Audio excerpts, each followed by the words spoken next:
Olá, nessa semana nós vamos aprender sobre a importância do Espírito Santo para nos capacitar a fim de que possamos cumprir com a missão que Jesus nos deu de pregarmos o Evangelho a toda criatura. Mas antes de nós entendermos sobre o papel do Espírito Santo na capacitação dos crentes, é fundamental que você entenda quem é o Espírito Santo.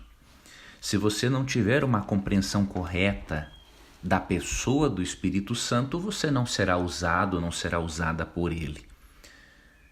Muitos creem, por exemplo, que o Espírito Santo é um poder que emana de Deus ou que emana de Cristo, porque o Romanos 8 usa a expressão Espírito de Cristo. Mas, na verdade, quando a Bíblia fala em Espírito de Cristo ou Espírito de Deus, não quer dizer que o Espírito Santo emana de dentro do Pai ou de dentro do Filho, simplesmente indica que ele procede de perto do Pai e de perto de Deus Filho. A Bíblia é muito clara em dizer que o Espírito Santo é um ser pessoal. E se você não acreditar que o Espírito Santo é um ser pessoal e mais do que isso, um ser divino, você não tem como ser devidamente usado por ele, porque se você não crê na existência dele, como que vai ser usado por ele? Obviamente que o amor do Espírito Santo por você existe e nunca deixará de existir. Mesmo que você não creia na personalidade ou divindade do Espírito Santo, ele lhe ama, ele atua em você, ele vai continuar guiando você até a compreensão da verdade sobre a pessoa dele. Agora, obviamente, uma pessoa que não crê no Espírito não tem o poder capacitador do Espírito para pregar o Evangelho. Tanto que você percebe que os resultados de uma vida sem a crença no Espírito Santo são totalmente diferentes dos resultados na vida de quem crê realmente no Espírito Santo. Então, primeiro, você tem que aprender que o Espírito Santo é um ser divino. Atos capítulo 5, versos 13 e 4, esse texto é muito importante, porque esse texto nos mostra que quando Ananias e sua esposa Safira pecaram e mentiram, eles na verdade cometeram uma blasfêmia não contra um poder impessoal, nem contra diretamente Deus o Pai e nem diretamente contra o Filho, mas contra o Espírito Santo. Vamos ler com atenção o texto para você ver que o Espírito Santo é chamado aqui de um ser divino, é caracterizado como sendo um ser divino. Atos 5, versos 13 e 4, então disse Pedro: Ananias, por que encheu Satanás teu coração para que mentisses ao Espírito Santo, reservando parte do valor do campo? Conservando-o porventura não seria teu, e vendido não estaria em teu poder? Como, pois, assentaste no coração esse desígnio? Não mentiste aos homens, mas a Deus. Sublinhe na sua Bíblia, se possível, ali no versículo 3, quando disse mentisses ao Espírito Santo, e depois sublinhe o final do verso 4, mas não mentiste aos homens, mas a Deus. Você vai ver através dessa leitura simples e desse destaque que mentir ao Espírito Santo equivaleu a mentir a Deus. Nós podemos mentir apenas para alguém que pode se sentir ofendido com a mentira. Se eu disser para você que eu estou mentindo agora para a energia elétrica que ilumina o meu escritório, com razão você vai dizer que eu sou um maluco. Eu não posso mentir para algo impessoal, para algo que não tem sentimentos. Eu só posso mentir para alguém que tem sentimentos e que se entristece com essa mentira. Então, se é possível mentir ao Espírito Santo, é óbvio que ele é um ser pessoal e que possui sentimentos. E se no final do verso 4 é dito que mentir ao Espírito Santo não equivale a mentir a homens, mas equivale a mentir a Deus, é óbvio que o Espírito Santo é Deus. Então, a leitura simples, a análise do texto como se encontra na língua portuguesa, de uma forma fácil e clara, não deixa dúvida alguma de que o Espírito Santo é um ser divino. E que o Espírito Santo não é simplesmente um poder que emana de Deus, não é difícil de perceber em vários textos. Vou dar um exemplo. Lucas 4,14 diz assim: Então Jesus, no poder do Espírito, regressou para a Galileia, e sua fama correu por toda a circunvizinhança. Se o Espírito Santo é um poder impessoal, olha como deveríamos ler o texto. Então Jesus, no poder do poder, regressou para a Galileia. Ou seja, uma coisa ridícula. É óbvio que Jesus foi no poder de alguém. Não foi no poder do poder. Foi no poder do Espírito. Então aqui você percebe que o Espírito Santo é desassociado, ele é distinto do poder de Deus. Então o Espírito Santo não é um poder, ele tem poder, é muito diferente. Então, em primeiro lugar, tenha a convicção de que o Espírito Santo é um ser pessoal, divino, e que ele não é um poder, ele tem poder. Tendo uma compreensão correta de quem é o Espírito Santo, agora você pode compreender melhor a promessa de Cristo de dar o Espírito Santo. Os discípulos estavam muito preocupados por Jesus ascender aos céus e, obviamente, eles ficarem sozinhos. Só que Jesus fez uma promessa maravilhosa de que eles não ficariam órfãos da divindade. Quando você lê Lucas 14, 16 a 18, você vê o seguinte: E eu rogarei ao Pai, e ele vos dará outro Consolador, a fim de que esteja para sempre convosco. Ou seja, este Consolador seria um outro ser que substituiria Jesus. Já que Jesus iria para o céu, ele pediria ao Pai que enviasse outro Consolador. Um detalhe importante: a palavra Consolador, do grego parácletos, não é usada a coisas impessoais. Porque paráclitos significa um advogado, ou seja, alguém que vem ao lado de alguém, alguém chamado a estar ao lado de alguém. Então, o uso de Consolador, ou do grego paráclitos, prova que o Espírito Santo é um ser pessoal. Não tem como pensar de outra forma. E aqui diz que ele estaria para sempre conosco. E Jesus o chama o quê no verso 17? O Espírito da verdade, que o mundo não pode receber porque não o vê nem o conhece. Vós o conheceis porque ele habita convosco e estará em vós. Não vos deixarei órfãos, voltarei para vós outros. Então Cristo mostra-nos aqui que Cristo estaria presente na na pessoa do Espírito Santo, que o Espírito Santo agora seria o representante de Cristo e que após a ascensão de Cristo, o Espírito Santo ocuparia a função de estar ao lado dos discípulos. E aí você percebe o quê? Que o Espírito Santo, além de ser um ser divino, ele seria o agente capacitador para o testemunho.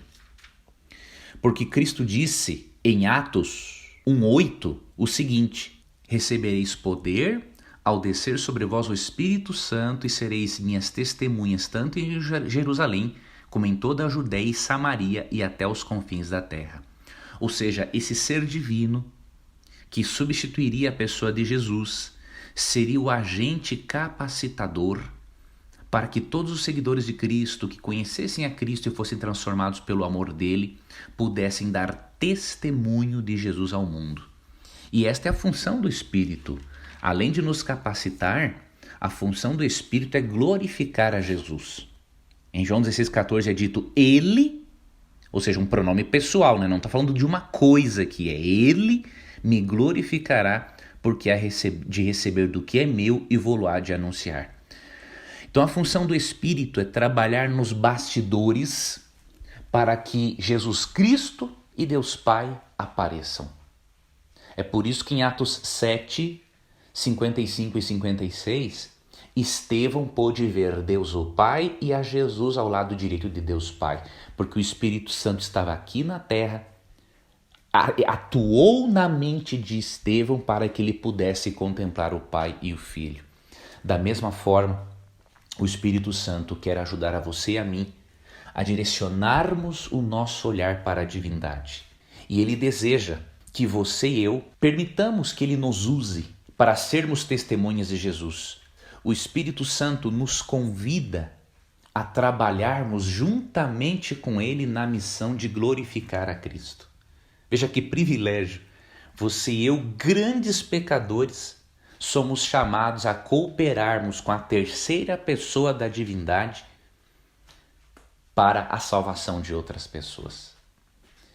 E eu finalizo dizendo a você que pode confiar totalmente na pessoa e na obra do Espírito Santo. E pode confiar plenamente que o poder divino dele é a garantia da sua vitória final se você permanecer nele, se você permanecer em Deus, permanecer em Cristo. Porque, como bem disse Leroy Froom, para substituir uma pessoa maravilhosa como Jesus, só outra pessoa maravilhosa. Um mero poder, uma mera energia não seria um substituto à altura do Senhor Jesus Cristo. Por isso, creia no Espírito Santo. Aceite a divindade e a personalidade dele e você será grandemente usada por esse ser divino.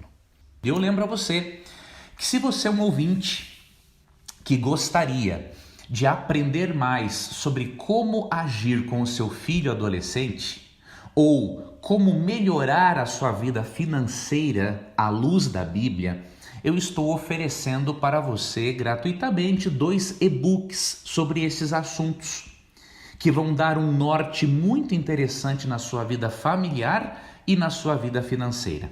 Você pode, na descrição do áudio, escolher um desses links ou os 2 para baixar os 2 materiais e em seguida eu vou estar enviando para você, após esse cadastro, alguns e-mails, alguns conteúdos muito ricos para ajudar você a solucionar o seu problema, a dor, a dificuldade que você tem com o seu filho ou com as suas finanças. Será uma honra para mim repartir com você este conhecimento que eu tenho adquirido através da palavra de Deus e da leitura de autores cristãos que realmente entendem desta área.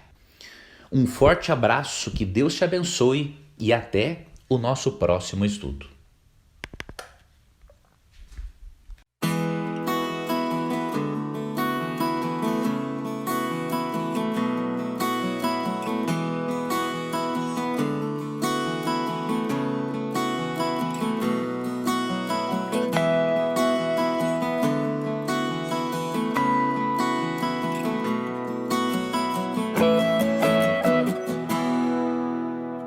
Nessa semana vamos estudar, e já estamos estudando, sobre a pessoa do Espírito Santo como aquela pessoa da divindade que nos capacita para cumprirmos a missão que Cristo nos deixou de pregarmos o Evangelho a todas as pessoas, como lemos em Marcos 16, versos 15 a 16, Mateus 28, 18 a 20.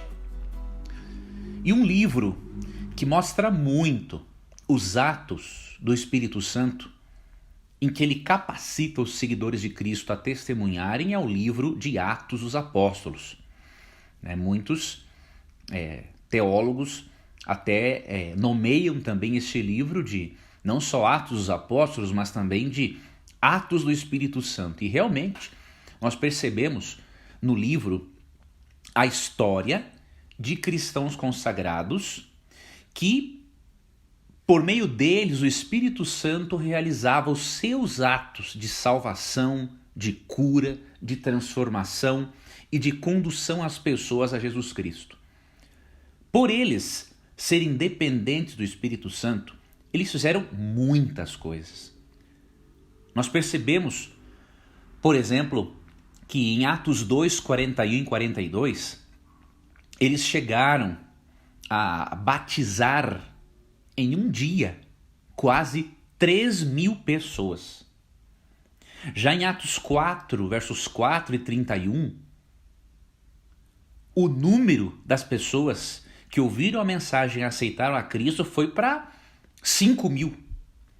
Então você percebe no livro de Atos que o Espírito Santo atuava do início ao fim, capacitando os seguidores de Cristo a falarem de Jesus Cristo e também a fundarem igrejas para que o evangelho se espalhasse mais rapidamente pelo mundo.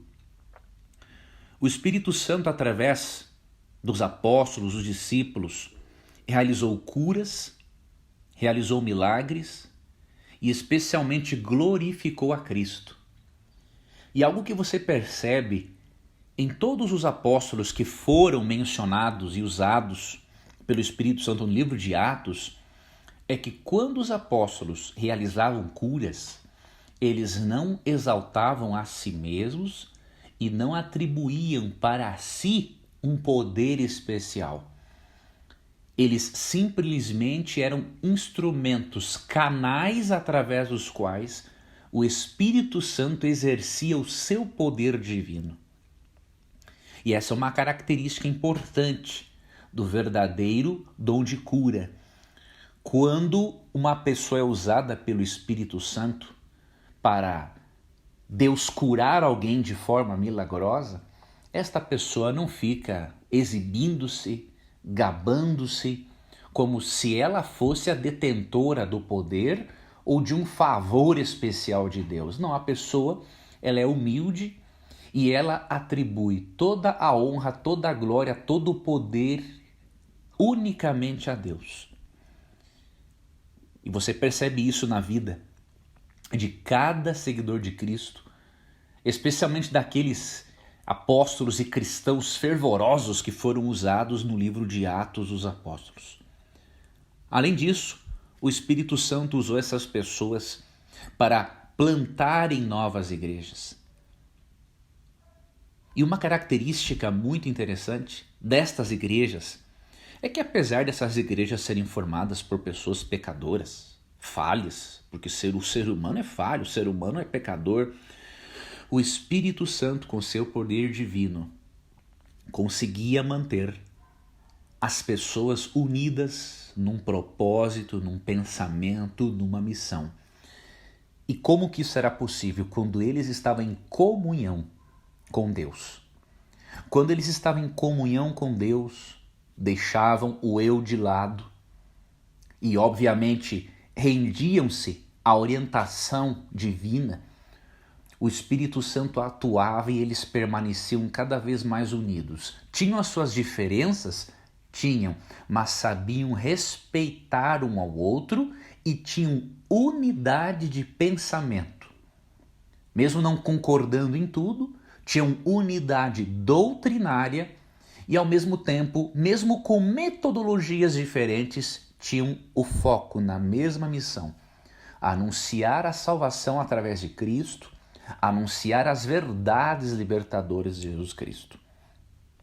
Da mesma forma, a igreja hoje, se permitir que o Espírito Santo atue nela de forma cada vez mais poderosa, o Espírito Santo fará o milagre da unidade entre pecadores. Basta para isso pedirmos a ajuda dele, buscarmos a ele, pedirmos a Deus Pai que derrame sobre nós a presença da pessoa do Espírito Santo, e basta também pedirmos ajuda a Deus para deixarmos o eu de lado, os partidarismos, as preferências, para que nós possamos, em uma unidade, como um corpo espiritual de Cristo, tendo a Cristo, obviamente, como cabeça desse corpo, seguirmos adiante no cumprimento da nossa missão, que é mostrarmos para as pessoas aquilo de bom, aquilo de maravilhoso que Deus faz em nossas vidas e que Ele pode continuar fazendo na vida de todo ser humano que assim o permitir. Estude com carinho o livro de Atos dos Apóstolos. Separe um tempo para ler este livro. São 28 capítulos riquíssimos de teologia prática, de missiologia. Você vai perceber muita coisa em um só livro. E pode ter certeza que a sua experiência com Deus, a sua experiência com o Espírito Santo será muito diferente. Além de você ser impactado pelo conteúdo, o Espírito vai motivar você a falar de Cristo com poder, com entusiasmo, com alegria e com fé, assim como ele o fez com as pessoas que permitiram a atuação dele em suas vidas, como lemos no livro de Atos dos Apóstolos. O Espírito Santo é o ser que capacita a igreja para que a igreja cumpra a sua missão. Sem ele é impossível a realização de qualquer tipo de missão em favor de Jesus Cristo. Que você e eu nos rendamos à pessoa do Espírito e permitamos que ele nos guie a todo instante. Não apenas no cumprimento da missão evangélica, mas que ele nos guie em todos os aspectos da nossa vida.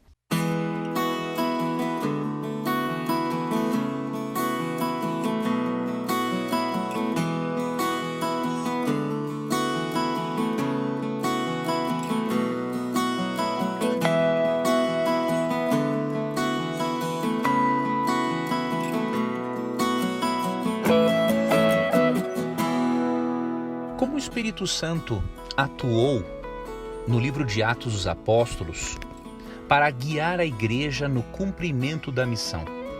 É importante você saber disso, porque você também pode saber como ele deseja atuar na igreja hoje para o cumprimento da missão. E em todo o livro de Atos, o Espírito Santo está presente de uma forma muito poderosa. Vou destacar aqui alguns textos para que você possa perceber a atuação poderosa e constante do Espírito Santo, guiando os filhos de Deus em uma cultura totalmente hostil para que eles pudessem apresentar a Cristo como Salvador de uma forma muito eficaz. Em Atos 7:55, por exemplo, o Espírito Santo atuou de forma poderosa na pessoa de Estevão para ajudar aquele homem a ver a glória de Deus e de Jesus à sua direita. Aquele homem estava para ser apedrejado e o Espírito Santo deu a ele uma visão de Deus Pai e de Deus Filho. Ou seja, o Espírito Santo estava ajudando a enfrentar aquele momento difícil daquele primeiro mártir cristão. Já em Atos 8:29 em diante, vemos o Espírito Santo guiando ao evangelista Filipe para ele ensinar sobre a Bíblia a um eunuco, e isto possibilitou que o evangelho tivesse entrada na África. Em Atos 11:15, percebemos o Espírito Santo atuando, caindo sobre os gentios, os não-judeus, dando a eles o dom de línguas para que os judeus pudessem perceber que se o derramamento do Espírito Santo foi feito também a não-judeus, essas pessoas também têm acesso à salvação. Em Atos 15, 28 e 29, vemos o Espírito Santo orientando a igreja de Jerusalém para tomarem a melhor decisão quanto à circuncisão ou não dos gentios que viessem a fazer parte do judaísmo cristão. E em Atos 16, 6 a 10, vemos o Espírito Santo orientando os apóstolos para que não fossem até uma região que eles desejavam ir, mas que eles fossem para uma outra região onde o Espírito Santo, na sua soberania, viu que era mais importante eles irem anunciar a mensagem de salvação. Ou seja, esses são alguns dos exemplos que nos mostram o quanto o ministério do Espírito Santo é diversificado e foi diversificado no primeiro século. Ele atuou de várias formas. O Espírito Santo se preocupou com os mínimos detalhes para que os filhos de Deus se sentissem bem com a presença dele e fossem guiados, instruídos, alimentados para o cumprimento da missão. E você e eu devemos nos lembrarmos de uma coisa: o Espírito Santo ainda está ativo e atuando hoje. da mesma forma como ele atuava no tempo dos apóstolos e da igreja primitiva. O que acontece é que nós precisamos permitir que ele atue mais por meio de nós. E o que você e eu poderíamos fazer para termos o Espírito Santo? A Bíblia menciona, obviamente, várias dicas, mas eu vou ler aqui a principal, que se encontra em Lucas 11, verso 13. Jesus disse: "Se vocês, apesar de serem maus, sabem dar boas coisas aos seus filhos, quanto mais o Pai que está no céu dará o Espírito Santo a quem o pedir?" Ou seja, para você ter a presença do Espírito Santo, lhe confortando, lhe direcionando, lhe capacitando para a missão, você tem que ter uma relação íntima com Deus e pedir o Espírito Santo em oração. Jesus disse: se nós, seres humanos, não é, que somos maus, sabemos dar boas coisas para os filhos, imagine se Deus não vai dar o Espírito Santo a quem lhe pedir.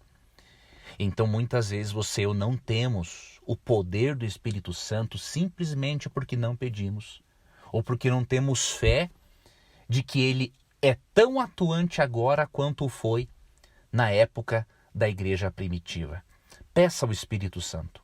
Peça a Deus que diariamente batize você com o Espírito Santo e a sua vida será de mais qualidade. O seu testemunho será eficaz. Você se sentirá mais em paz, mais feliz em tudo aquilo que você fizer. E você será abençoado em todos os seus empreendimentos e em todas as suas realizações com o batismo diário do Espírito Santo. Eu lembro a você que se você é um ouvinte que gostaria de aprender mais sobre como agir com o seu filho adolescente ou como melhorar a sua vida financeira à luz da Bíblia, eu estou oferecendo para você gratuitamente 2 e-books sobre esses assuntos que vão dar um norte muito interessante na sua vida familiar e na sua vida financeira. Você pode, na descrição do áudio, escolher um desses links ou os 2 para baixar os 2 materiais e em seguida eu vou estar enviando para você, após esse cadastro, alguns e-mails, alguns conteúdos muito ricos para ajudar você a solucionar o seu problema, a dor, a dificuldade que você tem com o seu filho ou com as suas finanças. Será uma honra para mim repartir com você este conhecimento que eu tenho adquirido através da palavra de Deus e da leitura de autores cristãos que realmente entendem desta área. Amanhã vamos dar continuidade ao nosso estudo em que estamos vendo a atuação poderosa e constante do Espírito Santo no Novo Testamento, no livro de Atos dos Apóstolos e também na vida da igreja hoje. Que Deus te abençoe, um forte abraço e até amanhã.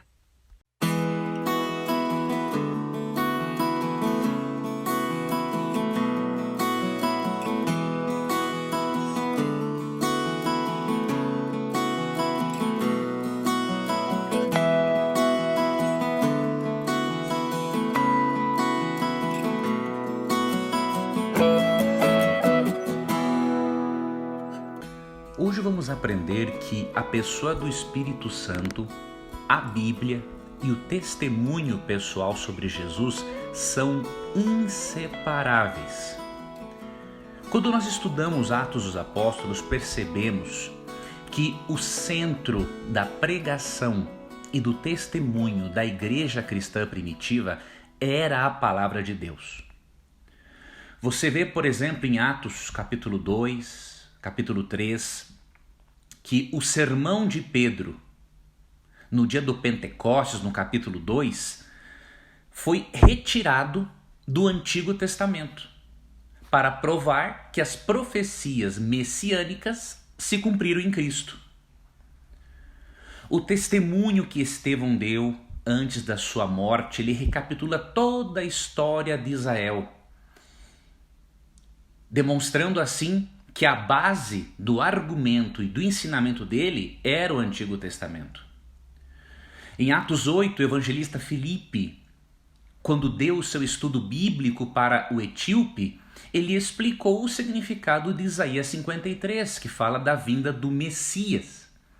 Isso nos mostra que os discípulos de Cristo proclamaram a palavra de Deus e não a palavra deles. Eles não pregavam sobre a Bíblia, eles pregavam a própria Bíblia. Eles mostraram para nós claramente que não existe separação entre o Espírito Santo e sua atuação sobrenatural, a Bíblia e o testemunho que a igreja deve de dar. Todas as coisas estão interligadas. Por exemplo, em Atos 4, versos 4 e 31, lemos: muitos, porém, dos que ouviram a palavra, a aceitaram, subindo o número de homens a quase 5.000. Tendo eles orado, tremeu o lugar onde estavam reunidos. Todos ficaram cheios do Espírito Santo e com intrepidez anunciavam a palavra de Deus. Veja que a transformação gerada nesses 5.000 homens foi o resultado tanto deles ouvirem a palavra de Deus, quanto por receberem a influência do Espírito Santo na vida deles. E como consequência disso, puderam anunciar com intrepidez a palavra de Deus. Você percebe? Estudo da Bíblia, atuação sobrenatural do Espírito Santo e testemunho pessoal, ensino da Bíblia, são coisas inseparáveis. E por quê? Porque o mesmo Espírito Santo que inspirou os escritores bíblicos a escreverem a Bíblia, é ele que transforma a vida do ser humano por meio do testemunho pessoal. Então, o mesmo poder transformador que o Espírito Santo colocou nas Escrituras é o poder transformador que ele deseja levar as pessoas para que sejam salvas. Em 2 Pedro 1,21 lemos que nunca jamais qualquer profecia foi dada por vontade humana. Entretanto, homens falaram da parte de Deus movidos pelo Espírito Santo. Isso quer dizer que a Bíblia é a palavra de Deus e não fruto da imaginação humana. E que os seres humanos foram usados como assistentes para apresentarem numa linguagem humana aquilo, as ideias que Deus inspirava na mente deles ou aquilo que Deus mostrava em visão. Ou seja, a Bíblia tem poder para transformar qualquer ser humano, porque o mesmo Espírito Santo que a inspirou muda a vida nossa quando nós lemos a sua palavra. E eu finalizo lendo para você uma citação muito bonita de Ellen White no livro Educação, página 126. Ela diz assim: a energia criadora que trouxe os mundos à existência está na palavra de Deus. Essa palavra comunica poder e gera vida. Cada ordenança é uma promessa. Quando é aceita voluntariamente e recebida no coração, traz consigo a vida do ser infinito. Transforma a natureza, restaurando-a à imagem de Deus. Esse texto está dizendo, entre outras coisas, que quanto mais tempo você e eu passarmos com a Bíblia, mais contato teremos com a energia criadora de Deus que trouxe os mundos à existência, porque esta mesma energia criadora, transformadora, se encontra na Bíblia Sagrada. Passe tempo com as Escrituras. Faça das Escrituras o centro do seu testemunho, o centro da sua vida religiosa, e você vai desfrutar de bênçãos e transformações sem medidas, porque o mesmo Espírito Santo que colocou o seu poder em ação para criar o mundo, juntamente com Deus Pai e Deus Filho, ele coloca o seu poder criador e recriador nas Escrituras Sagradas.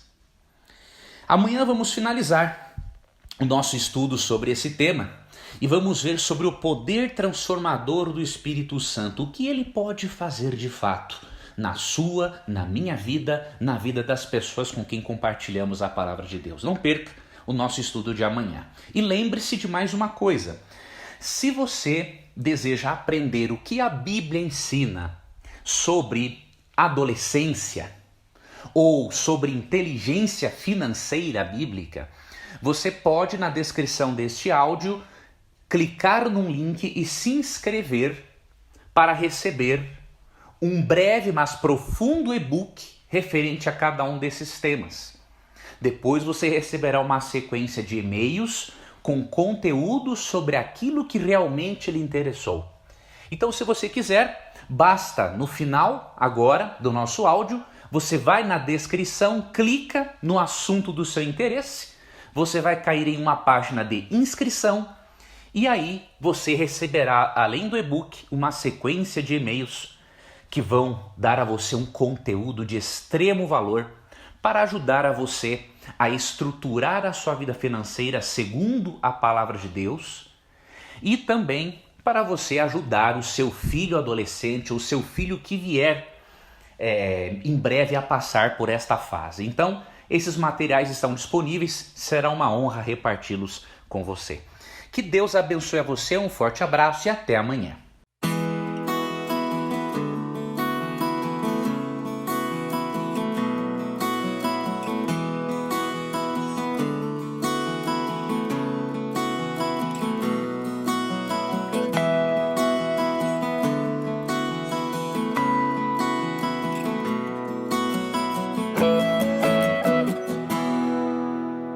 Hoje estudaremos sobre o poder transformador do Espírito Santo.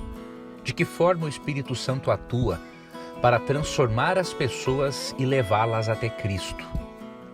O Espírito Santo, de acordo com a Bíblia, especialmente o livro de Atos dos Apóstolos, ele encontra as pessoas aonde elas estão. O Espírito Santo tem o seu ministério pessoal. Ele trabalha em colaboração conosco para que todo mundo saiba que Jesus Cristo é o único meio de salvação, mas o Espírito Santo realiza o seu ministério particular. Ele vai aonde você e eu não conseguimos ir. E quando o Espírito Santo entra na vida de uma pessoa, ele faz transformações tremendas. E ele o faz com uma variedade incrível de pessoas. Em Atos 16, 11 a 15, e versos 23 até o 34, você percebe que o Espírito Santo converteu Lídia, uma mulher próspera, empresária, judia. Depois nós lemos também no mesmo texto que o carcereiro de Filipos, que era um funcionário público romano, aceitou a Cristo como Salvador. O que isso nos mostra? Que o Espírito Santo quer alcançar pessoas de todas as classes sociais.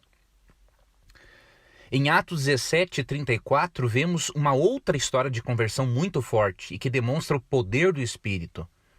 Atos 17, 34 diz: houve, porém, alguns homens que se agregaram a ele e creram. Entre eles estava Dionísio, o Areopagita, uma mulher chamada Dâmaris e com eles outros mais. Dionísio era um areopagita. E o que os areopagitas, como eles eram vistos? Em Atenas, eles faziam parte do conselho de juízes que julgavam os casos no tribunal. Então Dionísio era uma pessoa preeminente e respeitada na sociedade grega. E o Espírito Santo atuou para convertê-lo e levá-lo até Jesus. Um outro exemplo de conversão que mostra o poder do Espírito para transformar qualquer pessoa é a conversão de Crispo, um chefe de sinagoga judaica. Em Atos 18:8 diz: mas Crispo, o principal da sinagoga, creu no Senhor com toda a sua casa. Também muitos dos coríntios, ouvindo, criam e eram batizados. Ou seja, até mesmo este líder religioso, totalmente imerso no pensamento judaico, permitiu que o Espírito Santo entrasse no seu coração e o conduzisse a Jesus. Em João 16,14, Jesus disse que o Espírito Santo o glorificaria, faria com que as pessoas vissem a Jesus. E até hoje, o Espírito Santo faz coisas notáveis na vida das pessoas, não importa a classe social a qual pertença, não importa a origem, cultura, educação ou crença. O Espírito Santo alcança quem ele quiser e quem se deixar permitir alcançar. Por isso a sua e a minha obra não é converter ninguém. Este é um processo que é feito apenas por Deus, pela terceira pessoa da Trindade. Você e eu somos chamados a levarmos a mensagem de Deus para as pessoas. E o trabalho de conversão é o Espírito Santo quem vai fazer. Veja que privilégio. O Espírito Santo, a terceira pessoa da divindade, nos convida a fazermos uma parceria com Ele para salvarmos pessoas do pecado, da morte eterna e guiá-las até o céu. Graças a Deus, por apesar de sermos pecadores, Ele confiar a nós uma missão tão sagrada como essa. Foi muito bom ter a sua companhia no nosso estudo de hoje. Eu queria relembrar a você que na semana que vem continuaremos o nosso estudo da lição e não deixar você esquecer de que se você tem interesse em aprender sobre inteligência financeira bíblica e aprender o que a Bíblia tem a lhe ensinar sobre a administração das finanças, você pode baixar um e-book que eu preparei sobre esse assunto com arquivos mentais de prosperidade, porque na verdade tanto a riqueza quanto a pobreza, tanto a prosperidade quanto a falência começam na mente. Então, eu gostaria de repartir este material com você, bem como uma série de e-mails sobre o assunto. Caso você tenha filhos adolescentes ou pré-adolescentes, há um outro e-book, 5 maneiras de amar seu filho adolescente. Você também poderá baixá-lo gratuitamente, aproveitar este material e desfrutar de uma sequência de e-mails que eu estarei mandando para você ser instruído na educação do seu filho adolescente. Então, na descrição do áudio, você vai encontrar os 2 links correspondentes para que você possa fazer a sua inscrição, baixar o seu download e receber esta sequência de e-mails. Muito obrigado por sua companhia, um forte abraço e até o nosso próximo encontro.